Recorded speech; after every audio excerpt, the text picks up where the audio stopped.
నమస్తే అన్న. నమస్తే అన్న. ఏం చేసుకుంటారు? వ్యవసాయం పని నేను చేసేది. వ్యవసాయం? అవును. ఎక్కడ మీది? ఎక్కడ? మాది ఒంగూరు మండలం. ఒంగూరు మండలం. ఎవరు ఎమ్మెల్యే? ఎవరు ఎమ్మెల్యే? ఇప్పుడు వంశకృష్ణ, డాక్టర్ సాబ్ వంశకృష్ణ. ఎట్లుంది ఆయన పరిపాలన?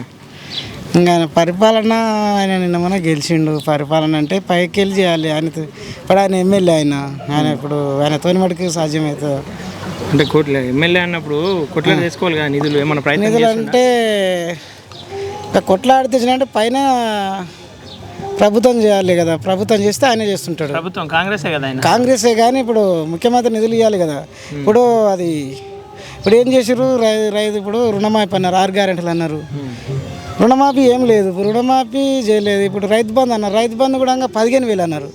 15,000 కూడా 5,000 కూడా 5 ఎకరాల వాళ్ళకి వేసి మొత్తం 5 ఎకరాల కాడికి వేసుకున్నా ఏం కాపు. 5 ఎకరాల కాడికి వేసిరు, ఆపిరు.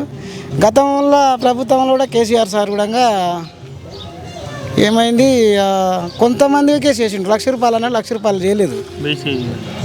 రుణమాఫీ అవును చేయలేదు. ₹1,00,000 కొంతవరకు చేసిన కానీ 1,00,000 చేయలేదు. ఈయన 2,00,000 అన్నాడు. ఈయన 9 తారీఖు నాడు తొలి సంతకం పెడతా అన్నాడు, 100 రోజులు అన్నాడు. ఇప్పుడు ఆగస్టు అంటుండే ఏందో అది.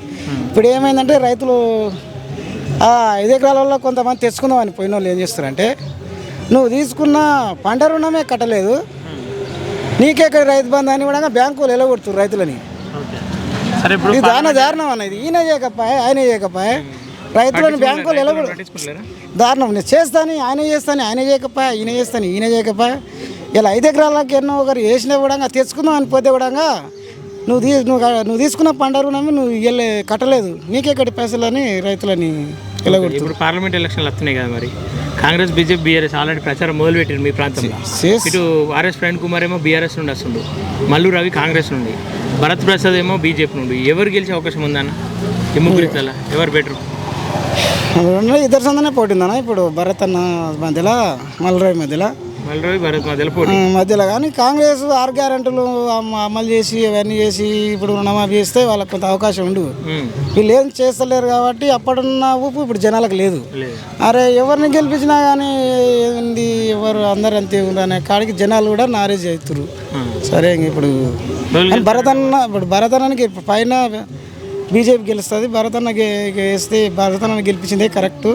ఏమైనా నిధులు లేవచ్చు, వీళ్ళు ఏం చేసేటట్లేరని కొంతమంది ఆలోచనలు ఉండరు.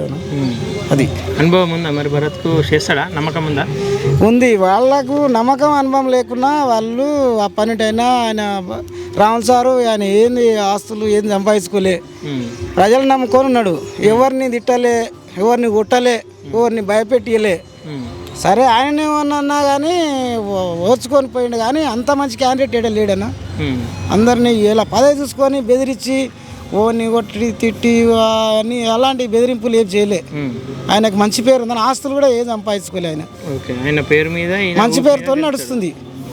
అదే తండ్రి పేరు మీద గెలుస్తాడు, తండ్రితో మంచి పేరు ఉంది. అలా గెలుస్తాడన్నా. ఓకే అన్న, థ్యాంక్ యూ అన్న.